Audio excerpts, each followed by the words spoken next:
ক্ষুদিরাম সেই দামি শালটি ভিক্ষুককে দান করলেন। বললেন, তোমাকে দেবার মতো আমার কাছে কিছু নেই ভাই। এই শাল আমি কখনো গায়ে দিইনি, গায়ে দেবার সুযোগ কখনো পাবো কিনা জানি না। বাবার শেষ স্মৃতিটা কাকে আর দেবো বলো? আমার মনে হলো তুমি হলে এই শালের যোগ্য ব্যক্তি। লোকটি চলে যাবার পর অপরূপা দেবী প্রতিবাদ করেছিলেন, ভিখিরি কি শাল গায়ে দেয়? খুদি, তোর মাথায় কি এতটুকু বুদ্ধি নেই? শালটা বিক্রি করে ফেলবে।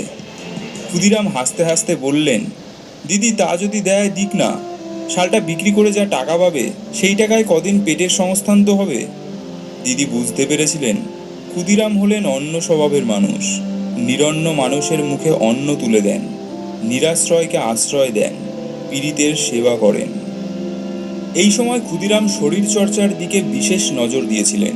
গ্রাম থেকে গ্রামান্তরে যাবার জন্য দ্রুতগামী রনপা ব্যবহার করতেন। তিনি বুঝতে পেরেছিলেন ব্রিটিশের বিরুদ্ধে লড়াই করতে গেলে অস্ত্র সংগ্রহ করতে হবে। শুধু সংগ্রহ করলেই চলবে না, সেই অস্ত্র চালানোর কৃৎকৌশলটাও শিখতে হবে।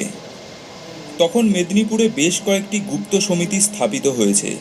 একটি গুপ্ত সমিতির সঙ্গে যুক্ত ছিলেন বিশিষ্ট শিক্ষাবিদ রাজনারায়ণ বসুর ভাইপো জ্ঞানেন্দ্র বসু ও সত্যেন বসু, আর ছিলেন হেমচন্দ্র কানুনগো। ক্ষুদিরাম শেষ অবধি হেমচন্দ্রকে চোখের সামনে দেখলেন। হেমচন্দ্র বুঝতে পারলেন ক্ষুদিরামের মধ্যে জ্বলন্ত অগ্নিস্ফুলিঙ্গ আছে। ক্ষুদিরাম হেমচন্দ্রের কাছ থেকে একটা রিভলভার চেয়েছিলেন। রিভলভার দিয়ে ব্রিটিশ মারতে হবে, একথাই বলেছিলেন। এইভাবেই হয়তো ভবিষ্যতের গুরু এবং শিষ্যের মিলন ঘটে গেল। হেমচন্দ্র বুঝতে পারলেন এই আগুন শিখাটিকে ঠিকমতো প্রশিক্ষণ করতে পারলে একদিন তা মহাপ্রলয় ঘটিয়ে দেবে।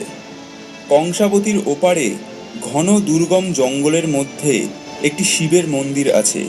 সেখানে অনেকে হত্যে দিয়ে পড়ে থাকে। ক্ষুদিরামও সেখানে বেশ কয়েকদিন পড়ে থাকলেন।